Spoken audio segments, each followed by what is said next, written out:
રાજકોટમાં Saurashtra Kutch vibrant Gujarat regional કોન્ફરન્સને લઈને તડામાર તૈયારીઓ ચાલી રહી છે.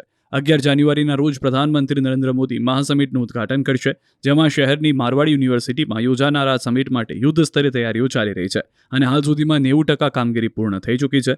યુનિવર્સિટીના 55 એકર વિશાળ કેમ્પસમાં ખાસ વાયબ્રન્ટ સમિટ માટે 6 એક્ઝિબિશન ડોમ અને એક મુખ્ય ઇનોગ્રેશન હોલ તૈયાર કરવામાં આવ્યો છે. આ સમિટમાં 22થી વધુ દેશોના 350થી વધારે વિદેશી ડેલિગેશન સહિત કુલ 5000થી વધુ ઉદ્યોગકારો ભાગ લેશે.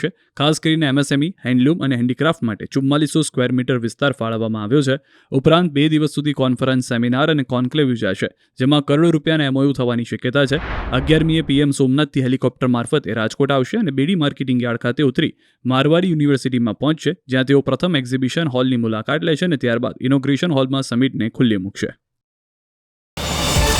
QR કોડ સ્કેન કરો અને ડાઉનલોડ કરો ન્યૂઝ 18 એપ. મેળવો ગુજરાત અને દેશ દુનિયાની પળે પળની અપડેટ્સ.